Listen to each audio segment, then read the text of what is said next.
Each year, Microsoft Research hosts hundreds of influential speakers from around the world, including leading scientists, renowned experts in technology, book authors, and leading academics, and makes videos of these lectures freely available.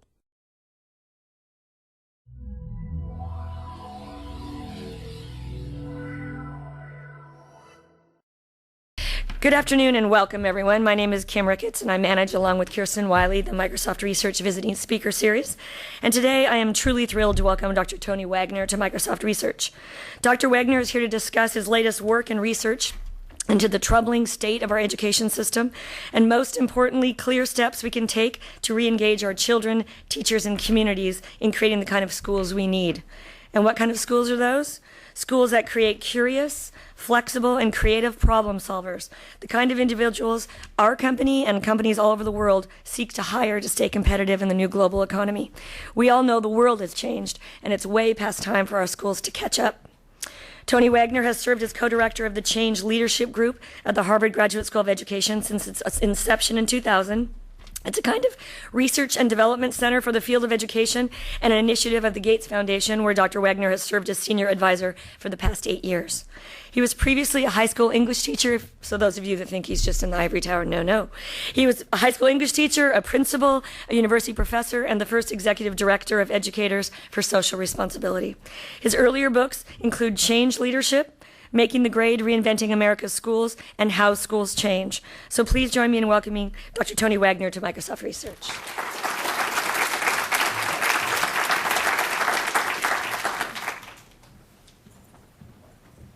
Thank you. It's really a pleasure to be back. I was last here, I think 5 or 6 years ago, talking about one of my earlier books. And so I'm really interested to kind of share with you some of the things I've been learning and worrying about, quite frankly, and then to make lots of time for your questions and comments. So I'm going to try to keep my initial remarks fairly brief. 2.5 years ago, I read The World is Flat, and I became very concerned.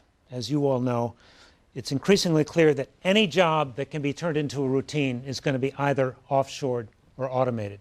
The question I began to worry about is, what are the skills our young people are going to need in this new global knowledge economy to get and keep a good job? And at the same time, this was the beginning of the build-up in the Iraqi war and final acknowledgement that, in fact, yes, there is global warming. So I was also concerned with what are the skills our young people are going to need to be active and informed citizens. And are these two educational aspirations in contradiction?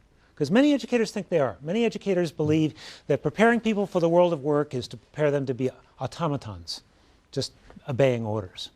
So I decided I'd do a different kind of research. I started interviewing executives from a wide range of companies, literally from Apple, sorry, I have to say that because it's the A word, to Unilever, to the US Army, and kind of everybody in between, as well as people who consulted to senior companies and executives. And I asked them, what are the skills you look for in a new hire? And what surprised me was the virtual consensus among all of the executives and consultants with whom I spoke about the skills that matter most in today's new work environment. And they're skills that many educators don't see, don't understand, and are really, in fact, rather different than some of the skills that were required even a decade or two ago. I'll briefly summarize them, but I'm sure none of this will be a surprise to any of you.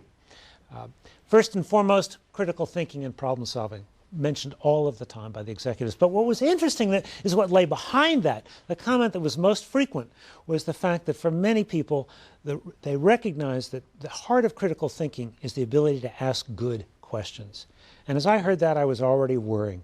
If life is about figuring out the good questions, well, school is about getting the right answers, right? So the second survival skill is collaboration across networks and leading by influence. I don't have to tell this audience that collaboration rarely takes place just in a room any longer. It's all around the globe. And so understanding and appreciating cultural differences, and very importantly, being able to lead by influence. Traditional command and control hierarchies are fundamentally a thing of the past, especially in the best companies. Again, this is not new news to any of you. The third is agility and adaptability. Again, not new news to you, but increasingly today, even if you stay in the same job, the job doesn't stay the same. It's being restructured and changed continuously. So you have to adapt and be agile. The fourth survival skill is initiative and entrepreneurialism. And again, I'm preaching to the choir here. Big companies are really concerned that they maintain the entrepreneurial spirit in order to keep their competitive edge, and that their employers take initiative. As the general counsel and vice president of Cisco told me, if I have an employee who sets 5 goals and meets all 5, he's not met my expectations. I need employees who set 10 stretch goals and maybe make 8 of them. Now that's a different kind of initiative. The sixth survival skill is effective oral and written communication. And that's the biggest criticism and complaint of both employers and college teachers. One of the few things they agree on, by the way. Kids don't know how to write. And it's not that they don't know how to punctuate or spell. It's that they can't put forward a reasoned analysis. They don't know how to develop a point of view or an argument. And also, these executives tell me, they don't know how to write with voice. They don't know how to write persuasively, and that's as important as being able to do a sharp analysis. The sixth survival skill, accessing and analyzing information. I'm sure that's totally anathema to you all here, but you know better than most that there's so much information now, there's too much. Of course, that raises very fundamental questions about an information-based curriculum, but we'll come to that. The seventh survival skill, curiosity and imagination. How many of you have read A Whole New Mind by Daniel Pink? So some of you know. His argument is that in a commoditized world like this, it is the product or service that stands out, that's distinctive, that's going to attract the most people. That plain vanilla simply won't cut it anymore. So all during the time that I'm listening to these executives and doing this research, I'm also in my other life working with educators to help them become more effective change leaders. And by change leaders, I really mean instructional leaders. I have a very simple and radical theory of change about education. If you want to improve student outcomes, you have to improve teaching. So I lead what I call learning walks for change leaders in schools. And not just change leaders, program officers from foundations. So let me give you a couple of vignettes that illustrate the problem that most concerns me. I'm in a southern state with 10 or so program officers from the Gates Foundation. We're looking at 3 of their early college high school grantees.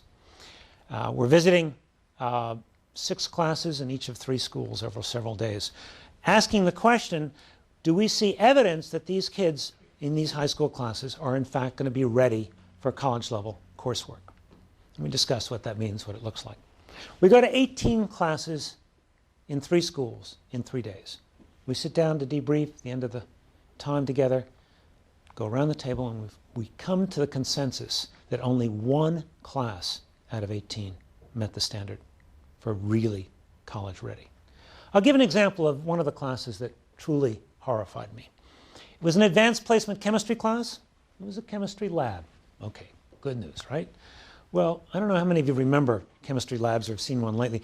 I'm not quite sure of the difference between a lab experiment in many cases and a home ec class. The recipe's on the board, right? And everybody's surrounding their little ovens, in this case Bunsen burners, and they're cooking according to the recipe. But in this case, these 4 guys whom I'm watching, surrounding their little beaker on the Bunsen burner, have a problem. Their beaker is smoking, and it's not supposed to.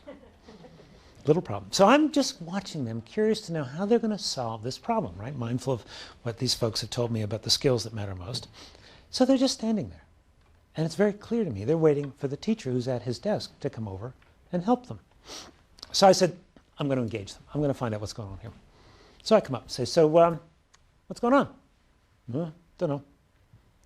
Your experiment didn't work. I said, what's your hypothesis about why it didn't work? They kind of look at each other, shrug. I said, do you know what a hypothesis is? And one said, yeah, we had that on a vocab quiz a while ago. Isn't that like an idea of something that's supposed to happen? College level chemistry, supposedly. Did not really understand the basics of the scientific method. A few months later, I'm in in a district where the average annual income is $175,000. There are no private schools in that district. They don't need one. Their high school, the only one in the district, is ranked among the top 50 in the country, according to a leading newspaper publication. So the superintendent has invited me in to help think about how to create a good definition of what is effective instruction. I said, fine, but only on the condition that we go observe classes together first. Well, she got a little nervous. She had never, in her entire career there, spanning 17 years, gone unannounced into a high school classroom, for reasons that we'll get to later. That's another whole problem. So, but she agrees. And I said, so, okay, what should we look for? And she said, well, I want to see evidence that students are being challenged to think in this, one of the best high schools in the country. I said, good, great idea. So we go to 12 classrooms, all honors and advanced placement classrooms. I'll give you some vignettes of what we saw. We go into one high school classroom.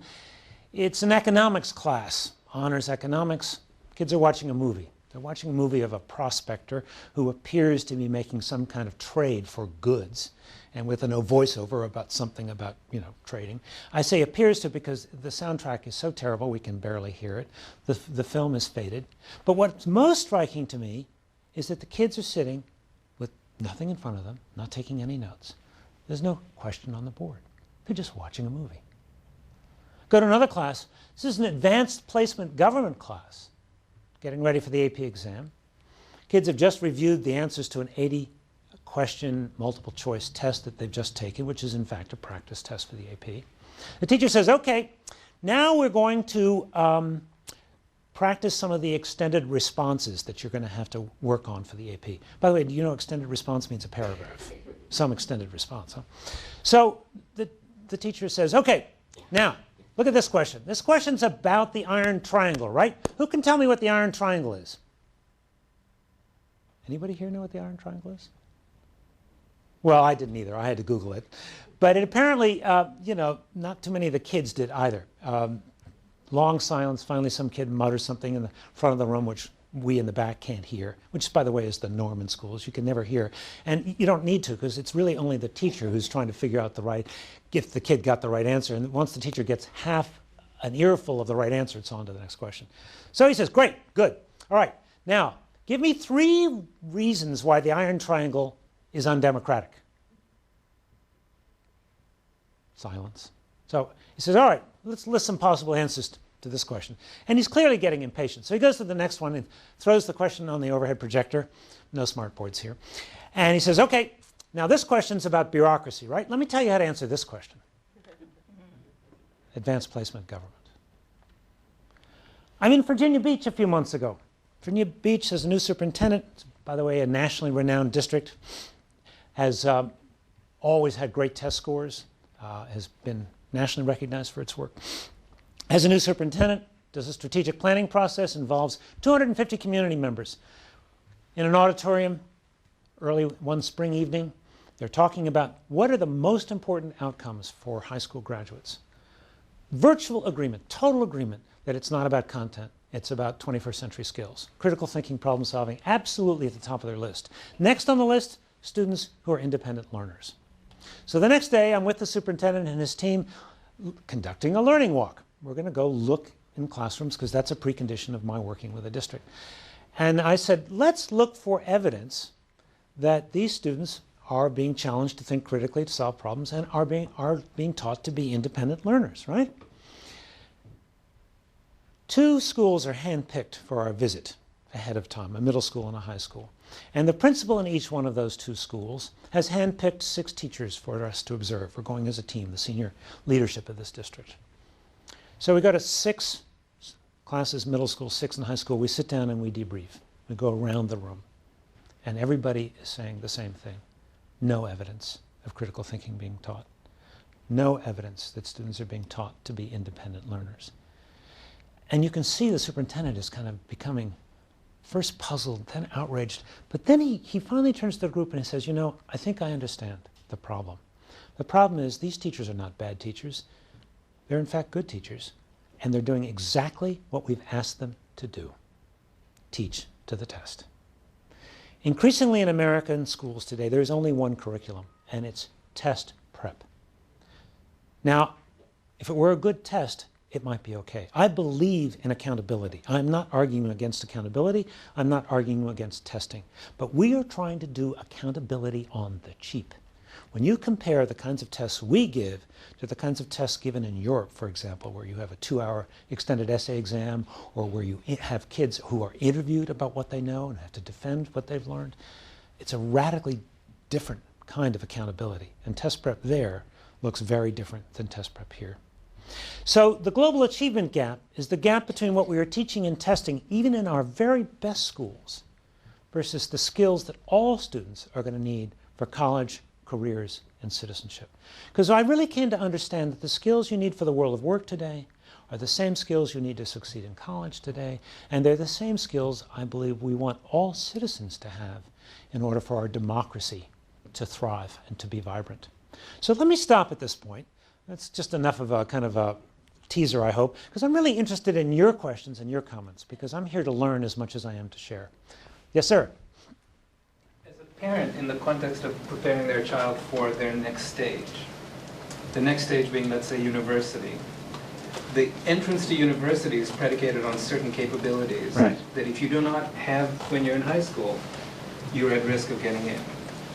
And so sometimes it's hard I'm everywhere you are in what you said, but I struggle with rationalizing that to what I'm learning universities expect from students in terms of how they ought to be worthy candidates to get in. So how do we reconcile that? Well, that's a really interesting and complex question.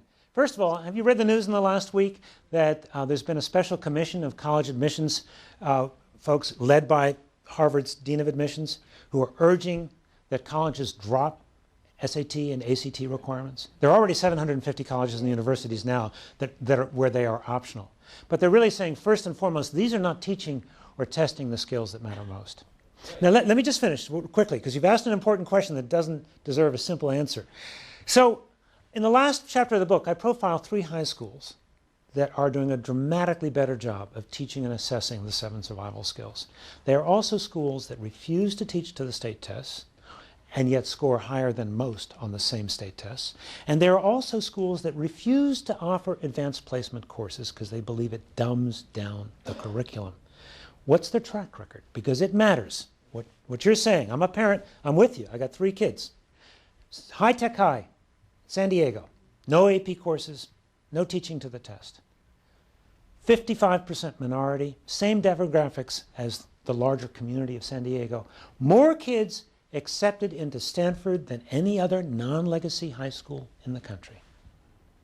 More kids, virtually 100%, go to college. 27% of them major in science, engineering, and mathematics. Why? They didn't take any AP courses. How could that be? Well, I'm walking down the hallway of the school, visiting it for the second time, and I'm suddenly hit in the back of the head by a ping pong ball. I turn around.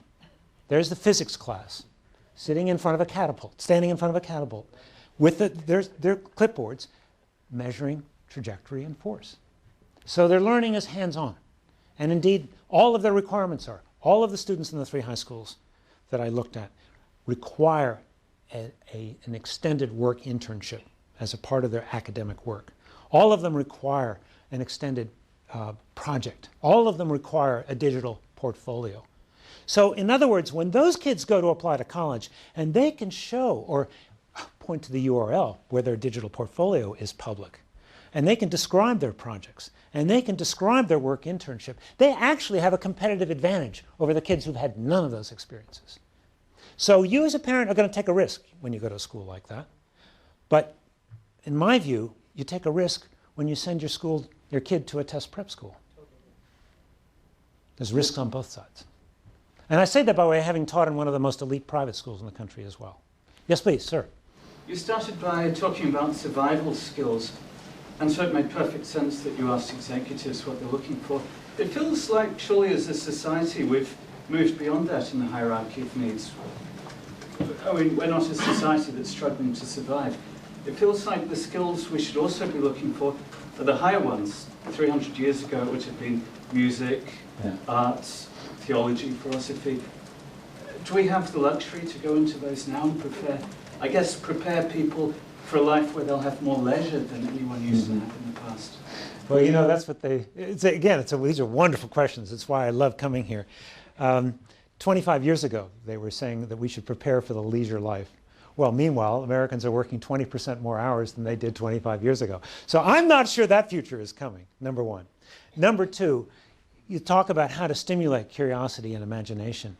The arts, of course, play an absolutely vital role, even as they do in problem solving. So I believe the arts have an absolutely critical role in schools. Finally, I want to make the point that I call them survival skills because what's new here is that these are skills that virtually all of us are going to need to adapt and be successful in a rapidly changing world. There are other skills, tenacity, having a moral kind of compass and so on, that are not new, that have always been survival skills for the soul, survival skills for civilization. And I reference those at the end as not being anything new. It's these other skills that, in my view, are new, comparatively speaking. Did I answer your question? Thank you. Please. I'm a parent of Bellevue School District. Our superintendent just left to go to AP, and I call our curriculum AP all the time, which is now down at middle school. So I have one son who dropped out and one son who opted out to a different private school for high school. But the institution itself, the district, is a status or static object. How do we as parents and people working in the education field create change? Because I think it needs radical change. I couldn't agree more. I think it's a hard thing because educators want to sort of say, well, we're the professionals, we don't need your help or your advice. But I think you're also the consumers, and you have to consistently say, what do you expect your high school graduates to know and be able to do? How are you assessing those skills? What is the evidence that we are getting better and better at teaching those skills? I think, particularly for those of you who are in the business world, educators do not understand what the skills are today that are required to succeed, neither in college nor in the workplace. They simply don't understand. They're out of touch. And I think you have to press them. You have to say, look, these are the skills that matter. Show me. Show me where you are teaching these. Show me how you are assessing these. Show me the evidence that advanced placement tests measure the kinds of skills that matter most. And when I say show me, I don't want to see a bar graph here. I want to talk to recent college graduates who've taken these AP exams and AP tests, as I did, by the way, in the book. And what they'll say to you is, hey, look, this is an exam factor. I talked to a kid who went to an AP academy, which means he was selected out and he took all AP courses. He took something like 10 or 11 courses and then went to MIT and totally burned out. He said, all I did was learn how to take tests. He said, that's not learning. And he said, by the way, in the first year of MIT is the same. He dropped out, went to Harvard for a semester, came back, changed his major from science, which was so rote, memorized, driven, to mathematics, and is a happier person. But he's decided now he doesn't want to be the scientist that was his life dream because of those bad experiences in school. He wants to be a teacher. Yes, please.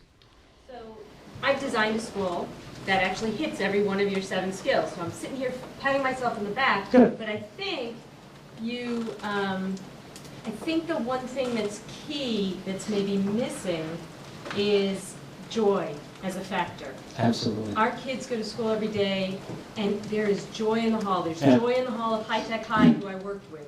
There is joy there, which means learning is a joyful experience, and they want to be lifelong learners. Yeah, I'm so glad you've said that, because the other major sort of scary thing that loomed in this work that I did, little context. About the only thing educators and business leaders agree on is the fact that they think this generation has a work ethic problem. Oh, look at all of you kind of loafing here during your lunch hour, right? I can see that you've clearly got a work ethic problem here. So I turned that statement that was sort of conventional thinking into a question. Is this generation unmotivated or differently motivated? And then I started interviewing dozens of young people and the people who worked with them. And I came to understand that, in fact, they are very, very differently motivated.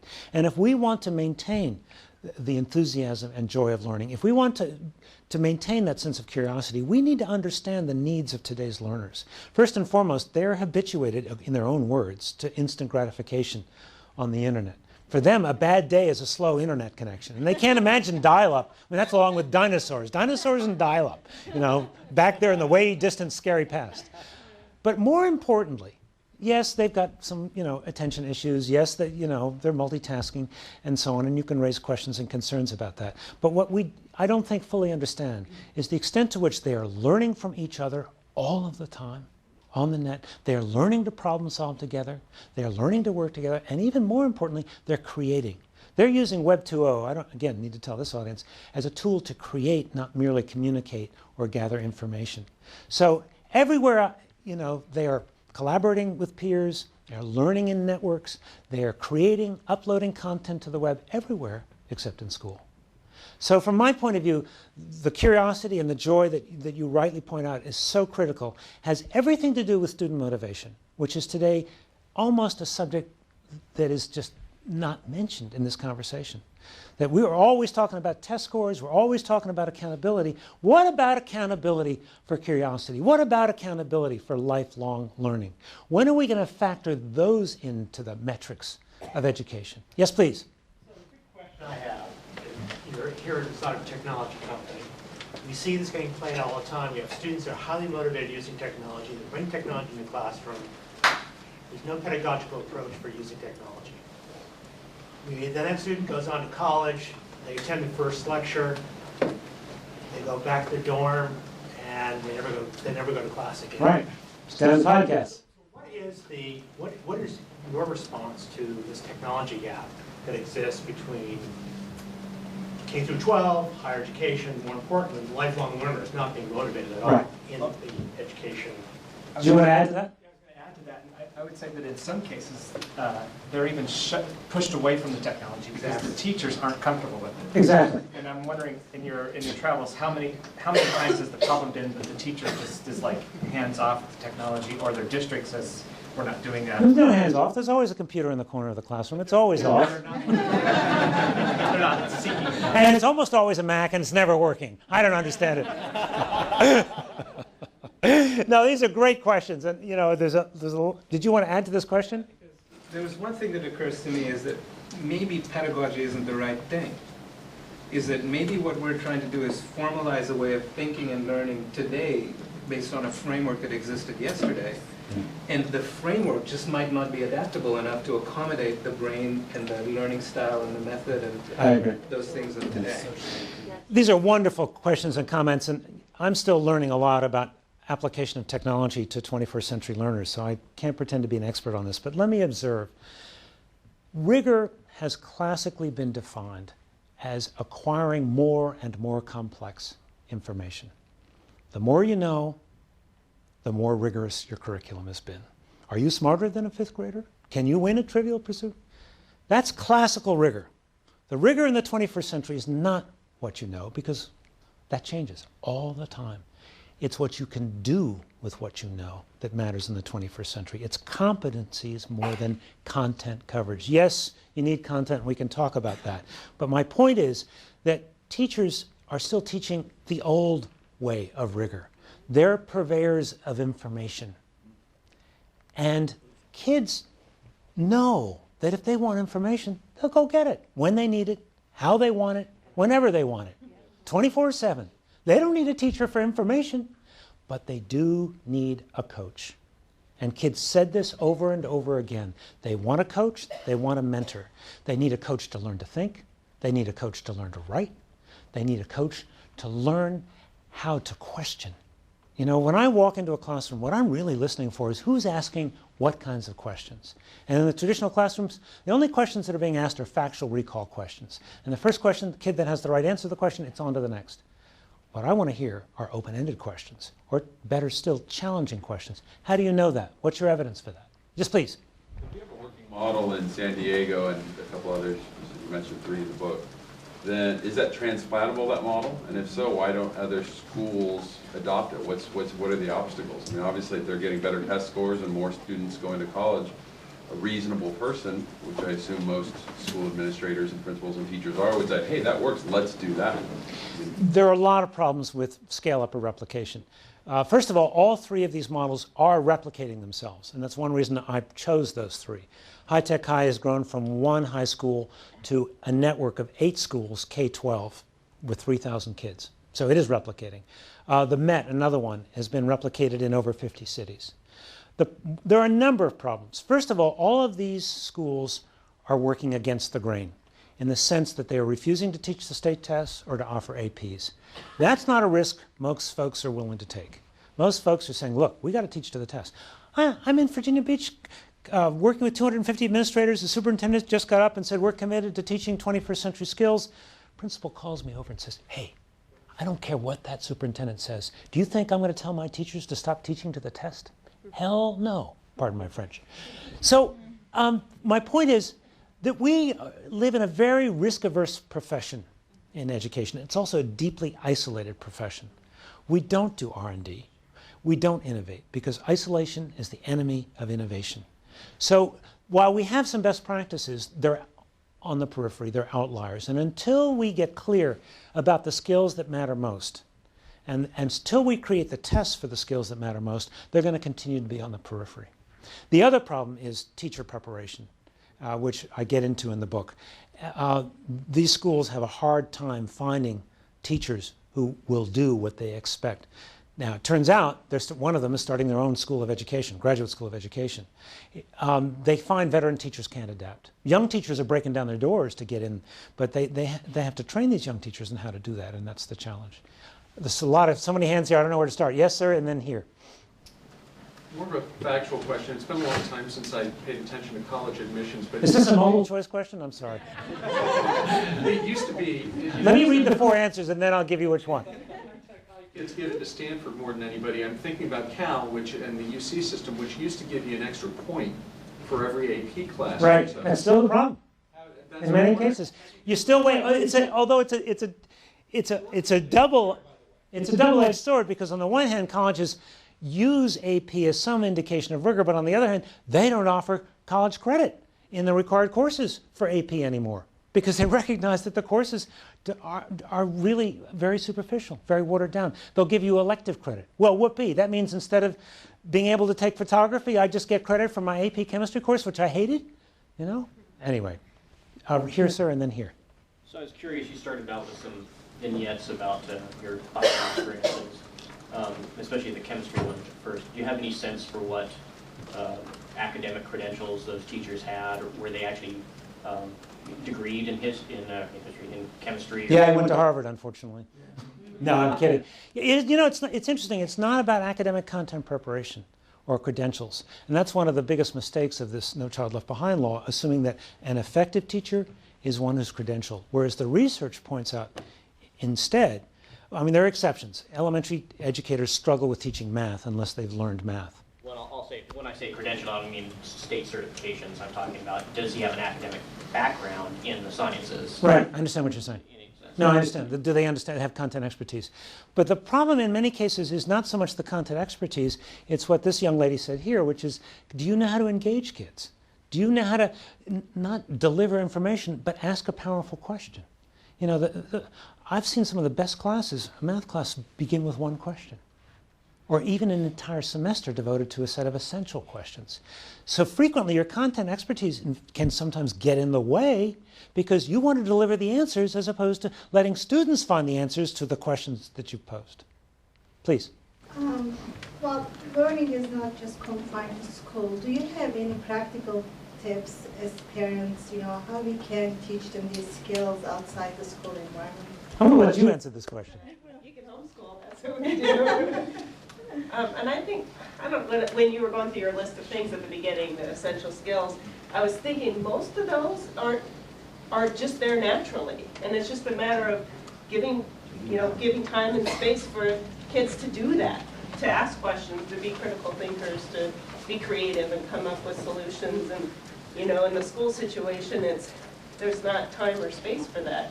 But if you're home and or whatever, wherever you are, you allow time and space and maybe tools for that to happen, it's there and the joy is there too.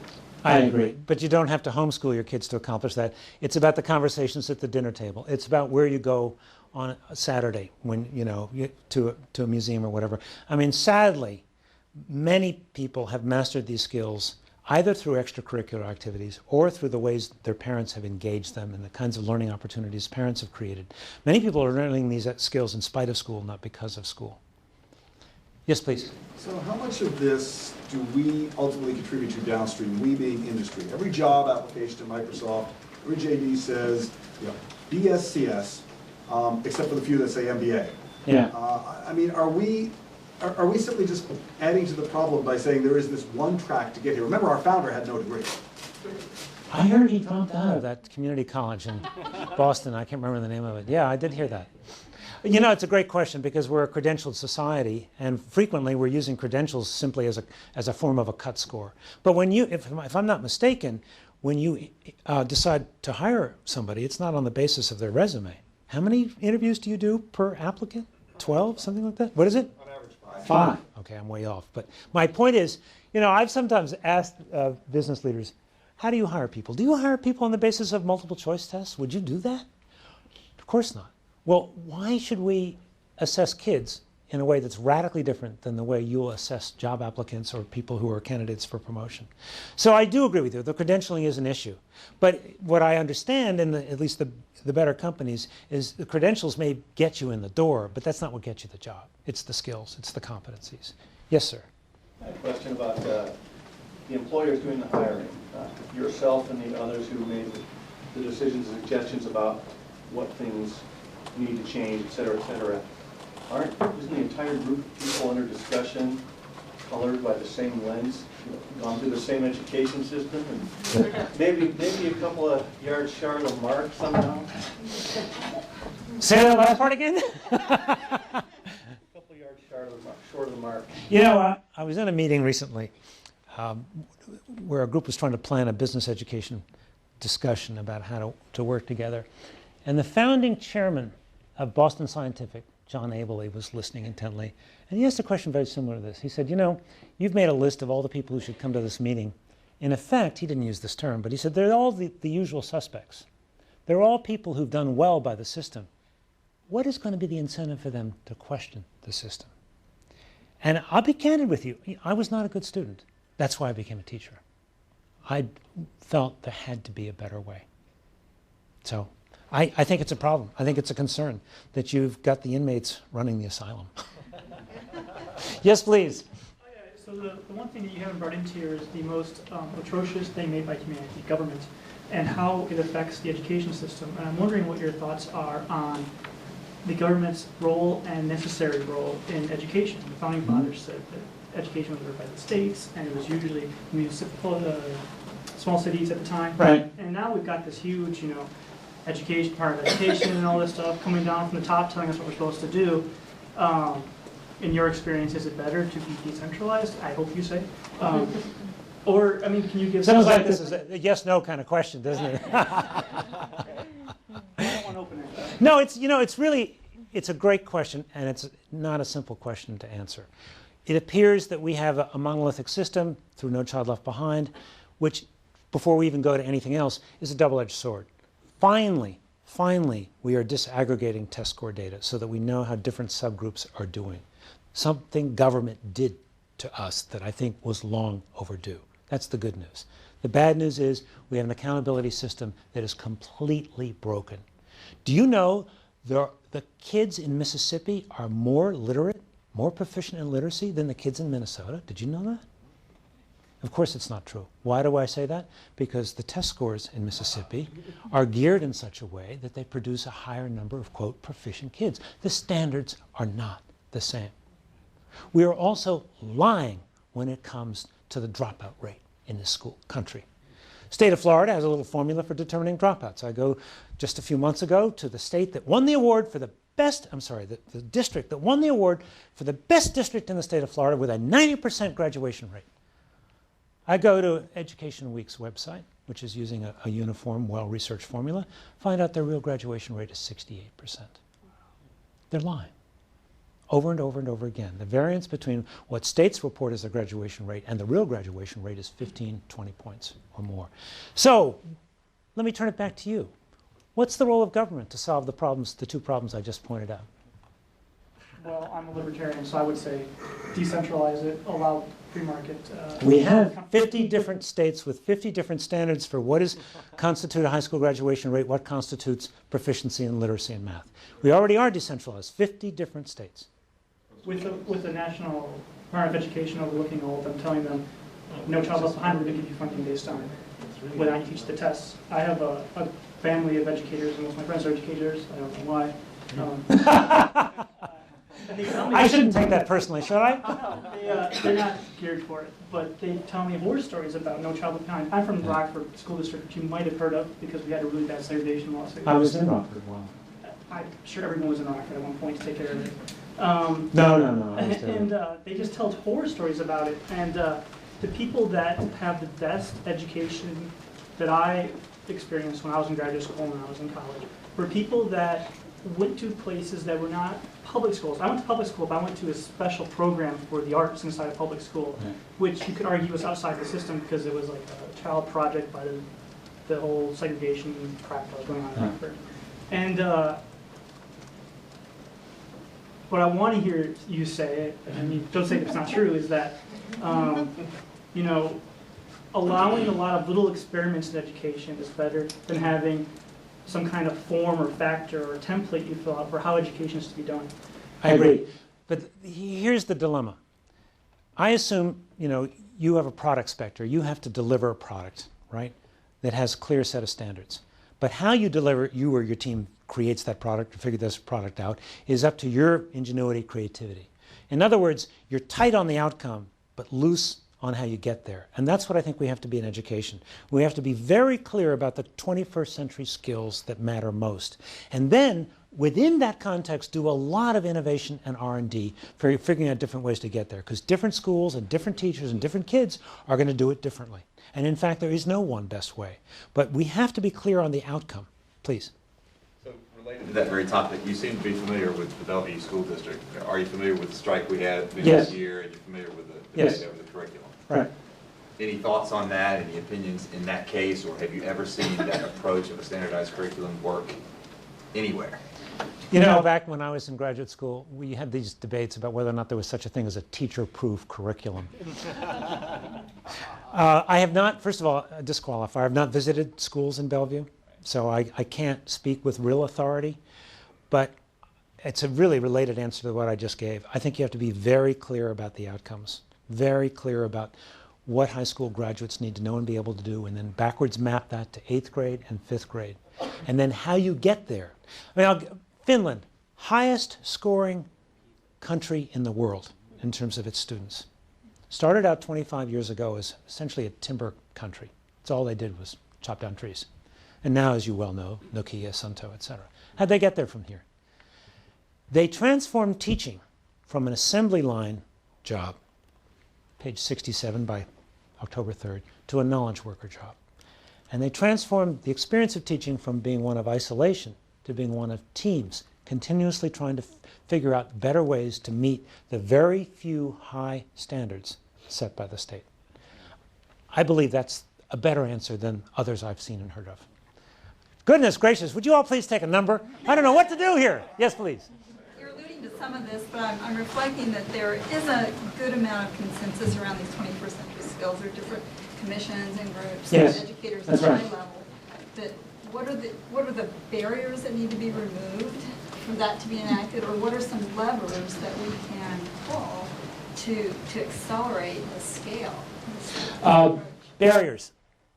First of all, people think you can add 21st century skills onto existing content. I think that's a serious mistake. You have to rethink content. In Hawaii, Rand Corporation did a study of how many hours it would take a 5th grade teacher to cover all of the content standards in that state. The answer came back 3,000% of the teacher's time. And now you're going to add 21st century skills? I don't think we're going to get there from here. So that's barrier one. Really, it demands rethinking. Content used to be the target, and in every single state we have content standards, and way too many. What we need are performance standards. Quick, how many know what a gerund is? Raise your hands. Oh, sorry, too late. How about an infinitive? Raise your hands. No, sorry. Okay, you get a point. Who knows what a participle is? Oh my goodness, you go to the start of the class. Everybody else fails. Very steep bell curve. Those are content standards. I used to teach parts of speech. I used to do sentence diagramming. Heaven forbid. The performance standard is, can you write an effective essay? Now, in the 21st century, which matters most? You can Google the definition of a gerund if you need it.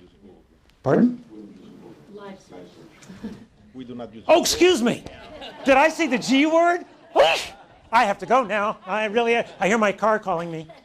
Aren't we due someplace? Yes, please. I was trying to listen upstairs at my desk, and I was losing about every 8 words, so forgive me if you've already covered this, but part of the problem is not just in the K-12 educational arena. It's most faculty, while they are, of course, content experts, we all have PhDs in something, so that makes us an expert in our content, we hope. We are not taught to teach. Now, I have a PhD in education, and even that didn't have a lot of the pedagogical aspects of it. So when you get somebody who's in a very specialized area, such as computer science or chemistry or whatever, they have no pedagogical training. And so, we're perpetuating sort of bad habits all the way through, and by the time they graduate, they come to work here and they report it. Don't you know how to think critically? Don't you know how to work in a group? So it's... We're not training educators properly. Even when we think we're giving them sort of a course in pedagogy, it's really a broken thing. Because, in fact, preparing educators ought to be like the medical model, where you spend extended time with a senior resident, and you really learn by observing and learn through experience. And we're not doing that in classes. Yes, please. I would say that present company accepted, parents are also a large part of the problem, or society, because we do give some teachers pedagogy classes. We require them to take them, and then we tell them, you must teach this in that way. And we're not leaving it up to them we're restricting them too much. Well, you're right. The debates are, should we teach whole language or phonics? And I think that's the wrong debate. The debate has to be a performance standard. What constitutes proficiency in literacy in the 21st century for 5th graders going on to middle school? Then let's let educators figure out different ways to reach that performance standard. Yes, please. So I don't plan on steering the conversation towards this place where I'm going to go, but I cannot help it. So I'm just saying. No problem. Okay, so can we talk about, no. I just say, what motivates the teachers to actually change? What motivates teachers to change? And what I want to get into is, I'm talking about financial motivation, Yeah. I'm talking about competition, Yes. and not being stuck in a union.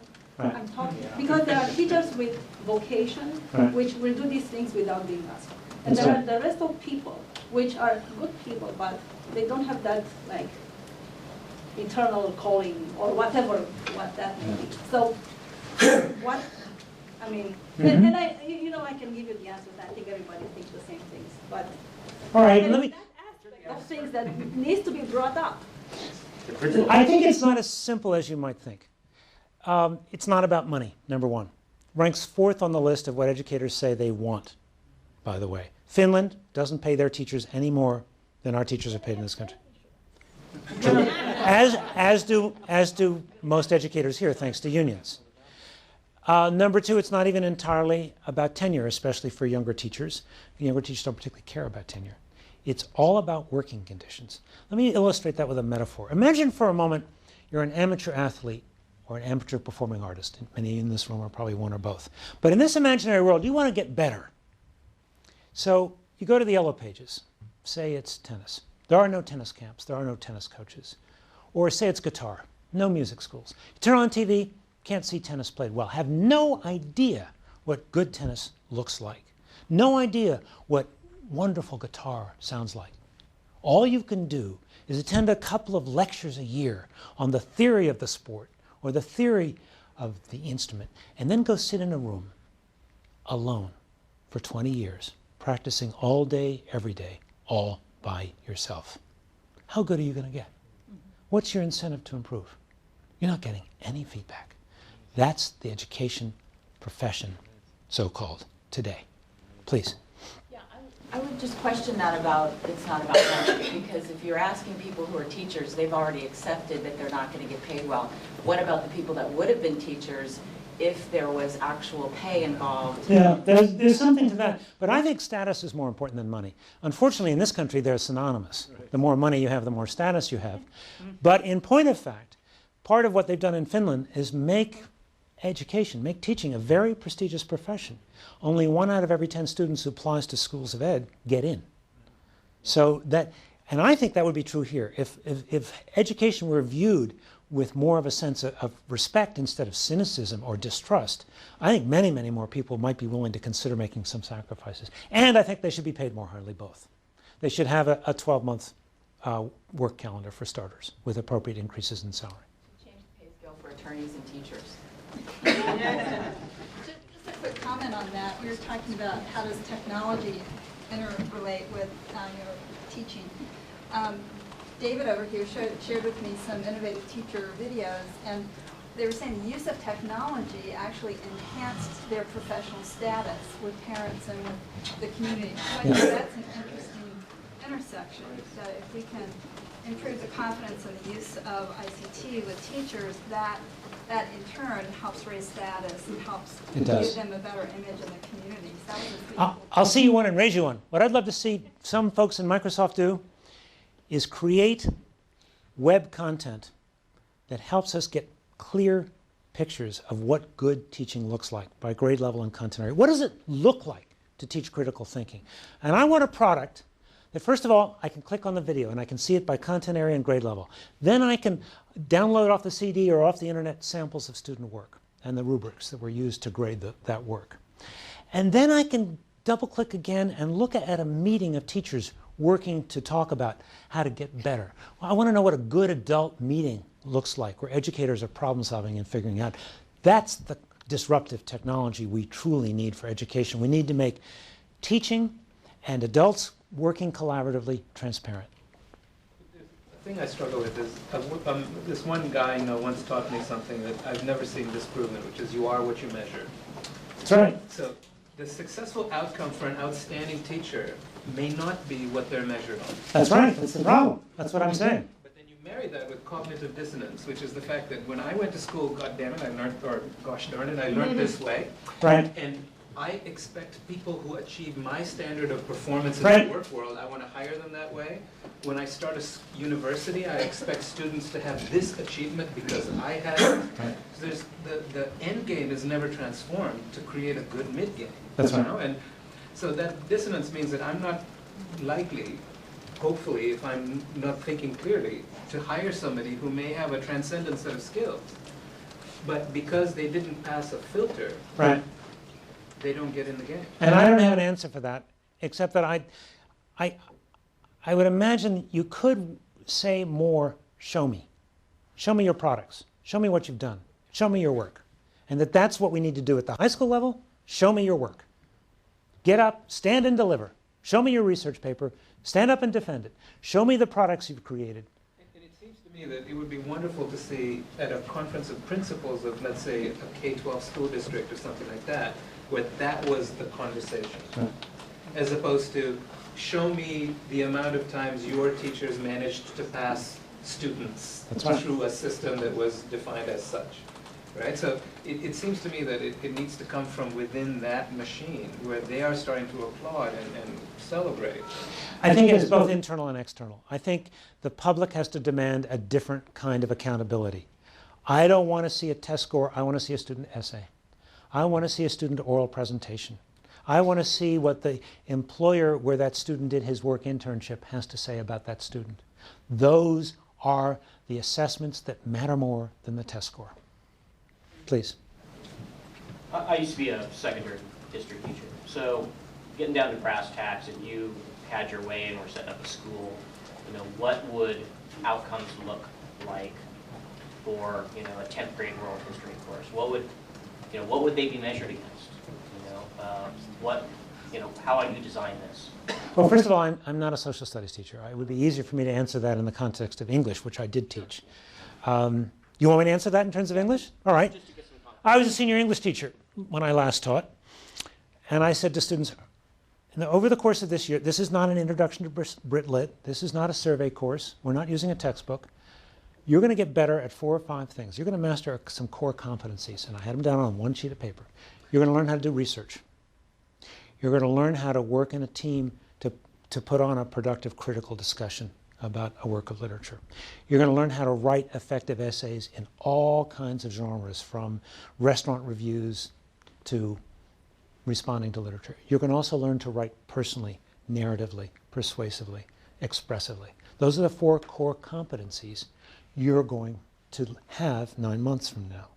Now, we're going to read about half as many novels as the class next door. But what and how we read them and discuss them is going to be completely different. And, oh, and by the way, your midterm exam is as follows. I'm going to give you a new short story in the midterm exam. I'm going to watch and observe as you discuss that. And then I'm going to have each one of you write an essay about the short story. And I'm going to grade you on both your discussion and your paper. Oh, and by the way, there's only 3 grades. A, B, or incomplete. B is my minimum level of competency. A is for excellence. Incomplete is you're not there yet. And I don't care how long it takes you to write that paper or how many times you have to do it. You don't get the B until it meets my standard. Does that answer your question? And you run into objective, subjective, criticism with parents. I know I ran into that a lot. Well, this is the external benchmarking question. How do I, as one English teacher, 12th grade teacher, know my students' papers are good enough? Do they meet an external standard? And that's where teams of teachers have to work together to benchmark their students' work to the expectations of the employer and of colleges. And you can do that now. You can download. This is another great Microsoft product I could see coming down the pikes. The ability to really look at samples of freshman college work and the assignments that produce them, or sorry, the assignments that are the consequence of the work. Yes, please. One of the basic assumptions of this conversation is that the goal is, all these goals are set by the employer. So the assumption is that the ultimate goal is to get a job with one of these big employers. So how many young kids have you talked to who say that that's their goal, or who feel that that's what's going to be important? That's a wonderful question, because what I came to understand about how this generation is differently motivated is they want to do something meaningful. They want to make a contribution, and money is very secondary. They really want to have responsibility, challenge, opportunities to learn, grow, be mentored, and to create. And they're not going to wait 10 years in a work world to get it. If they don't get it, they're going to go someplace else. So it's a very important question, because I think it has profound implications for how we motivate students, not only at school, but in the workplace.